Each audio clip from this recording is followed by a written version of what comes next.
Salut tout le monde, j'espère que vous allez bien. On se retrouve après une longue période d'absence puisque j'ai profité de mes 2 mois d'été pour énormément lire. Alors faut savoir que je bossais donc j'étais pas du tout en vacances.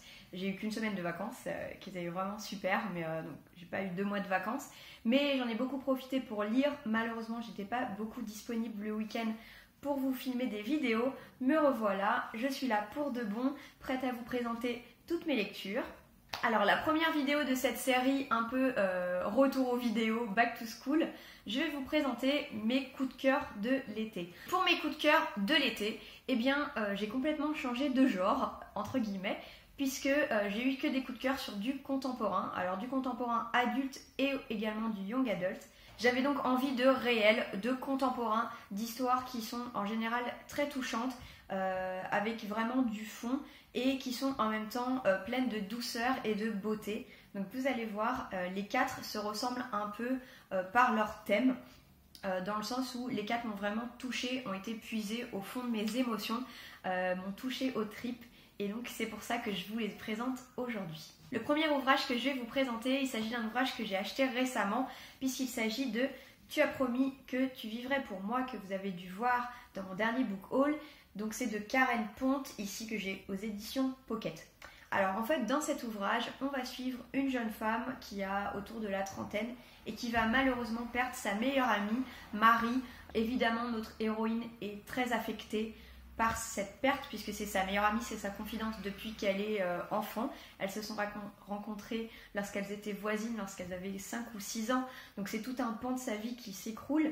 La meilleure amie qui n'est plus de ce monde a écrit des lettres, une par mois, pendant 1 an, pour aider sa meilleure amie à surmonter ce deuil et surtout à tenir la promesse qu'elles se sont faites, c'est-à-dire que notre héroïne doit essayer de vivre et de faire des choses pour Marie. Alors, je ne vous en dirai pas plus sur les défis que lance Marie à notre héroïne. C'est un roman qui m'a beaucoup touchée. Tout le début, j'étais un petit peu larmoyante, voire un petit peu beaucoup dans le métro, hein, donc c'était un petit peu ridicule parfois. Et après, vraiment, on est ici dans un roman qui est feel good, puisque notre héroïne va surmonter le deuil de sa meilleure amie au fur et à mesure, à l'aide d'amis, à l'aide de changements de vie, et aussi grâce au challenge j'arrive plus à parler, au challenge que lui a lancé sa meilleure amie. Ça m'a forcément beaucoup touchée. J'ai beaucoup aimé les challenges que donnait Marie à notre héroïne. En fait, c'est pas forcément des challenges incroyables, des trucs foufou. C'est juste des petites choses, et en fait des petites choses qui vont redonner le sourire à notre héroïne. Et ça m'a vraiment pris aux tripes. Voilà, j'ai senti la réalité dans ce récit. J'ai senti beaucoup de sensibilité. La plume de Karen Pont est non seulement très fluide, très agréable, vraiment pleine de douceur en fait.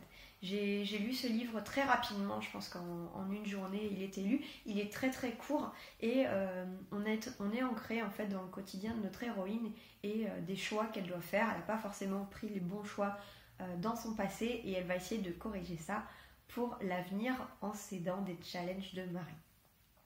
Donc voilà, je vous conseille vraiment 1000 fois ce petit roman qui est un roman qui met du baume au cœur, qui fait plaisir à lire et qui était une lecture parfaite pour cet été. Le second livre que je vais vous présenter, il s'agit de Titan Noir de Florence Aubry qui est sorti aux éditions Rouergue. Il me semble que c'est la collection Dosado. Oui, c'est ça, Dosado. Pareil, tout petit ouvrage. Alors ici par contre on est un peu plus loin du feel good, hein. C'est pas vraiment du feel good. En fait, ici, on va être dans un parc aquatique. On va suivre notre héroïne qui s'appelle Elfie. Voilà, je ne savais plus son nom. Qui s'appelle Elfie, qui est en fin d'études, qui cherche un stage d'été, qui va se retrouver caissière dans un parc aquatique. Et puis, elle va faire son petit bonhomme de chemin et elle va se retrouver, après la soigneuse des manchots, soigneuse et plutôt entraîneuse, on va dire trainer d'orques. Donc comme quoi, il n'y a pas forcément besoin de qualification ou d'études vétérinaires pour devenir entraîneuse d'orques.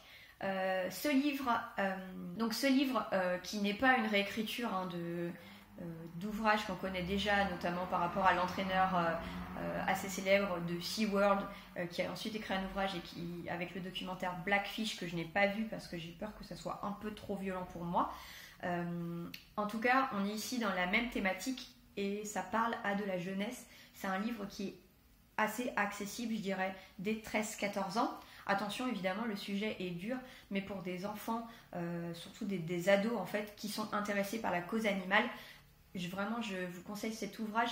Donc en fait, on est avec Elfie qui va devenir un peu malgré elle entraîneuse d'orques, qui va apprendre sur le tas à le faire, qui se méfie toujours des orques parce que ce sont des animaux sauvages qui n'ont rien à faire dans des parcs aquatiques, qui sont là pour être dans la nature. On a des scènes assez dures, notamment des moments où il y a la capture des orques qui m'ont vraiment... qui n'étaient pas évidents, qui m'ont pris au trip. Donc moi à 28 ans, alors j'imagine un ado de 13-14 ans, ça peut être peut-être un peu dur. Donc voilà, prendre avec des pincettes. En tout cas, ce livre, j'ai trouvé que c'était une merveilleuse introduction à la cause animale, au fait qu'il se passe des choses qui ne sont pas forcément correctes dans les parcs aquatiques. D'ailleurs, il y a une loi qui est passée pour dire qu'on ne doit plus, entre guillemets, kidnapper, je ne sais pas trop comment dire, d'orques et d'animaux marins dans la nature, et que seulement ceux qui sont déjà dans les parcs doivent rester là, mais on ne veut plus de nouveaux animaux ni de reproduction. Je ne sais pas où en est cette loi, mais en tout cas, bon, on avance un petit peu dans les mentalités. Personnellement, c'est une cause, pas que je ne défends pas, mais pour laquelle je ne connais pas grand-chose. Voilà. Pour moi, c'était une belle introduction, ça me donne envie d'en savoir plus. Depuis, j'ai très envie de voir Blackfish. Je vais essayer de m'accrocher. En tout cas, c'est un très très beau roman. J'ai beaucoup aimé l'alternance des points de vue, puisqu'on a à la fois Elfie, qui est donc une jeune adolescente, et donc on a à travers ses yeux donc toute cette naïveté au final par rapport au parc aquatique. En fait, vous avez également des pages noires. Et en fait, les pages noires racontent l'histoire de l'orque. Donc on a le point de vue d'Elfie, le point de vue de l'orque, en fait, donc, dont s'occupe Elfie. Pages qui sont très chocs, qui marquent. Voilà. Et depuis, voilà, évidemment, il est hors de question que je mette les pieds dans un parc aquatique. C'est, je pense, une histoire importante à relayer, très très belle découverte, et je vous le conseille à 1000%. La troisième lecture que je vais vous présenter, puisque j'ai gardé le meilleur pour la fin, c'est Inséparable de Sarah Crossan, qui a été traduit par Clémentine Beauvais. On a vu cet ouvrage absolument partout. Alors c'est édité par Rajo. Je sais pas, ça me tentait pas plus que ça. Et puis juin, juillet, j'ai eu une envie de contemporain, de young adult, et je me suis dit allez, pourquoi pas. Et ça a été un énorme coup de cœur. En fait, dans Inséparable, on va suivre deux sœurs siamoises, Tippi et Grace. Donc Grace et Tippi sont accrochées, entre guillemets, à partir du bassin, me semble-t-il. Elles ont donc deux têtes, deux hauts du corps et deux bras. Par contre, à partir du bassin, elles sont attachées, donc il n'y a que deux jambes. Donc elles marchent grâce à des béquilles. Tippi et Grace ont toujours vécu un petit peu sous la protection familiale dans la maison. Elles faisaient des cours par correspondance, où elles avaient un professeur privé. Je pense qu'elles faisaient des cours par correspondance. Et donc, suite à quelques changements, il va notamment financier, les filles vont devoir aller au lycée pour la première fois. Voilà, je vous en dirai pas plus. En tout cas, c'est un roman qui m'a bouleversée, qui est écrit d'une manière très particulière, puisque c'est écrit en vers libre. Donc je vous montre. Voilà, ce qui fait que la mise en page est très intéressante. C'est un livre qui se lit extrêmement vite. Alors on dirait un pavé comme ça, mais ça se lit à une vitesse. C'est extrêmement bien écrit. Je pense que la traduction de Clémentine Beauvais fait également beaucoup dans cette histoire. C'est très très beau. On découvre en fait les premiers émois amoureux, l'intégration dans un lycée. On est donc dans un roman où on a deux jeunes femmes qui vont petit à petit monter les étapes pour arriver vers l'âge adulte, sauf que elles sont pas entre guillemets normales, puisqu'elles sont sœurs siamoises, et que ça va poser évidemment des soucis, que ce soit des soucis de santé, des soucis d'image. Lecture coup de poing, vraiment. Ça se lit très vite, c'est très très agréable, encore une fois, pour l'été, et c'est surtout plein de profondeur. je le conseille, je pense, pour les ados également, à partir de 13-14 ans. Ça se lit très bien et ça apporte de beaux messages d'amour. En fait, c'est un livre, pour moi, qui parle d'amour. Alors, d'amour fraternel, certes, mais d'amour, je pense qu'on peut... On ne peut que sentir l'amour que portent Grace et Tippi l'une à l'autre et à quel point elles sont forcément attachées dans tous les sens du terme l'une à l'autre. Et c'est plein de beaux messages et de belles paroles. Voilà, donc je vous conseille mille fois Inséparables de Sarah Crossall. Et j'ai gardé mon coup de cœur, mon plus gros coup de cœur de l'été pour la fin. C'est un roman dont j'ai très peu entendu parler sur Booktube, c'est aussi pour ça que je le garde pour la fin et que ça me tenait à cœur de vous le présenter. Il s'agit de Toute la beauté du monde n'a pas disparu de Daniel Young Ullman. Alors désolée pour la prononciation. C'est édité chez Gallimard à la collection Scripto. Ici on est dans un roman accessible pré-ado, pareil. C'est du jeunesse, mais pour moi ça parle tout à fait aux adultes également. Il n'y a aucun souci sur ce point. En fait, ici, on va suivre Ingrid, qui a été envoyée par sa mère dans un espèce de camp de vacances, sauf que c'est un camp un petit peu Survivor, c'est-à-dire qu'il n'y a pas de camp, en fait. Ils doivent marcher dans la nature, paumés dans la forêt, plein fin fond des États-Unis. Ils ont dû voyager à travers un petit avion coucou tout pourri, ils ont failli s'écraser, ils avaient peur qu'il s'écrase. Et donc ils doivent marcher, faire du feu, se faire à manger, construire des abris. Voilà, on est vraiment dans limite à la Koh-Lanta, quoi. Évidemment, ils ont à manger par contre. Et on va suivre Ingrid qui est entourée d'autres adolescents qui, certains sont là pour la beauté de la nature, certains sont là parce que ce sont des délinquants, parce qu'ils ont fait des choses qui ne sont pas forcément avouables ou parce qu'ils se cherchent. On a notamment un des personnages que j'ai beaucoup aimé qui est donc gay. Sa famille ne l'accepte absolument pas, c'est une famille, il me semble, de mormons, quelque chose comme ça. Et donc ils veulent le soigner du fait qu'il soit gay en l'envoyant en forêt. Bon, ça va pas franchement marcher puisqu'il va revenir encore plus fier que jamais. C'est un roman qui est d'une beauté, vraiment, que ça soit dans l'écriture et dans la révélation en fait, la révélation des éléments et des souvenirs. C'est vraiment très très beau, très bien écrit.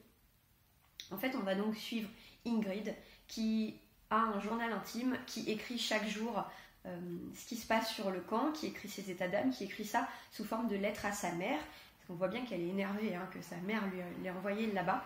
Donc pourquoi elle l'a envoyé là-bas? Tout simplement parce que Ingrid aime la musique, elle adore la musique, elle vit pour ça et qu'elle veut rejoindre une école de musique à Londres, sauf que ce n'est pas le souhait de sa mère puisque sa mère est une ancienne grande cantatrice qui a malheureusement eu des soucis et qui a perdu sa voix.